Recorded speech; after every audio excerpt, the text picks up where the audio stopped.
In this video, I'm going to go through a list of the best tools to help remove a nail from a piece of wood. So these are all the common tools you can get to help you remove nails from a piece of wood. So we're going to start with this. This is called a tack lifter, and basically all you do is you get your tack lifter behind the head of the nail. Obviously, if the nail's embedded into the piece of wood, you can always hammer your tack lifter just under the surface. All you're aiming to do is get it behind the head of the nail. I always like to use a packer or a scrap piece of wood to protect the surface. Just place your tack lifter under the head of the nail and then you simply lift up. So that's how you remove a nail with a tack remover. And then once I get the nail to that stage, I normally then go in with my pincers or claw hammer and just remove the nail that way. While we're on with the claw hammer, I'll show you how to remove a nail with a claw hammer. Again, if you're trying to protect your piece of wood, you can always use a packer. So slide your claw hammer under the head of the nail.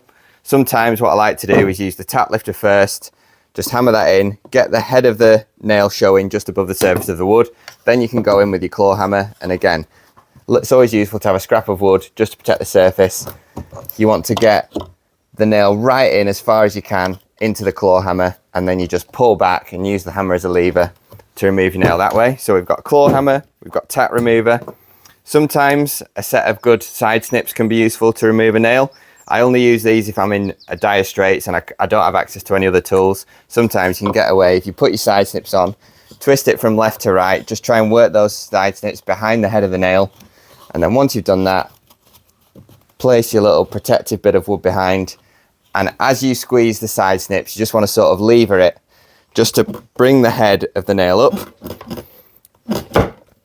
And then once you've lifted the head of the nail up, you can use different measures to pull that out. So if you're dealing with larger nails or you're dealing with long nails that are stuck in there and are really rusty, you can always use what I call a sumo bar.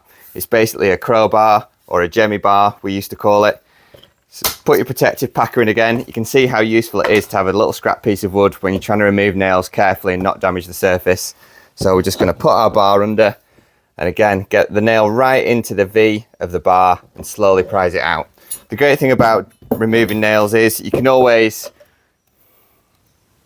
it's always a million times easier to remove nails with the right equipment. If you're a little unsure about how to pull nails out of a piece of wood, what I always like to do is do a practice run. There's no reason why you can't get 2 scrap pieces of wood and just practice pulling the nail out before you start pulling it out on your piece of furniture or your construction project.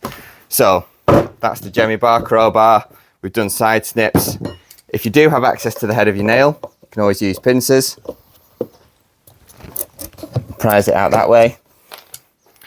But pulling the nail out isn't your only method available at your disposal.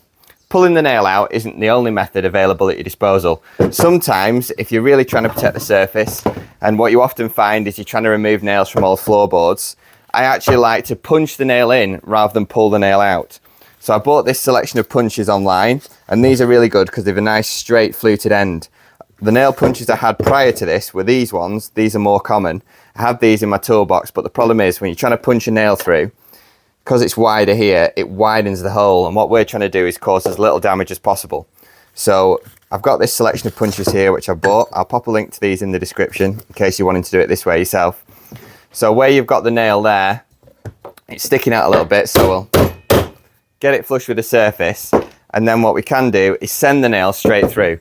That way we're not trying to pull up the surface and risk pulling up the wood. We're going to send the nail straight through and then pull it out from the other side. So we'll knock that through.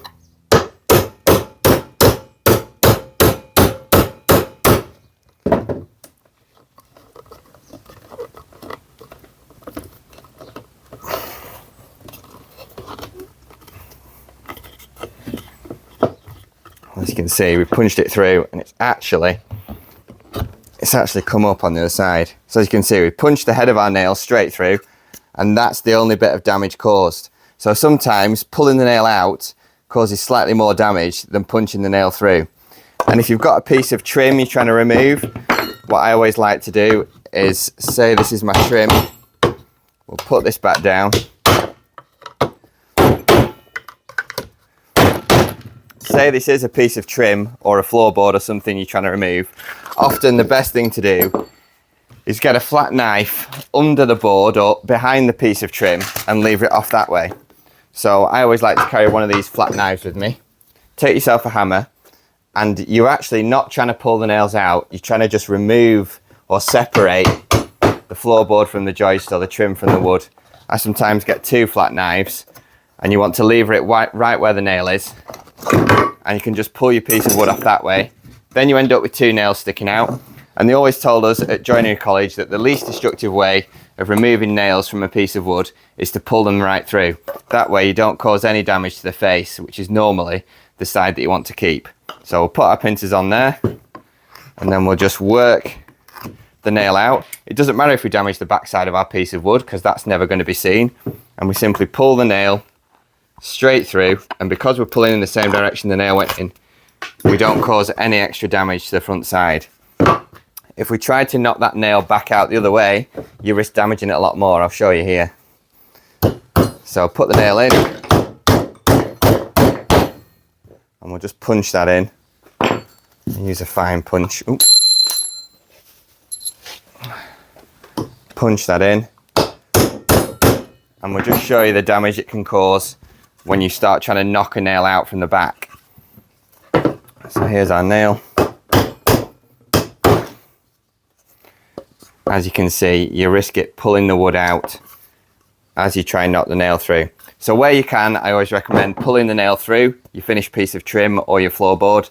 But if you do want to extract the nail completely, then I would recommend using some tack lifters to get the nail started. Then I would switch to something like pincers to get it going. And then finally I'd finish it off with a claw hammer or a bar to really get some leverage behind it. But the best tip I can give you for removing nails is obviously your tack lifters, because many people don't know what they are, and also a scrap piece of wood or a sacrificial piece of wood to lever against as you try and extract your nail. So if you've any other techniques for removing nails, let us know in the comments, as it helps other people out. And if this video has helped you, drop us a like and feel free to subscribe to get more updates with little helpful DIY tips and tricks. The next video we're going to show you will be, I've got another video.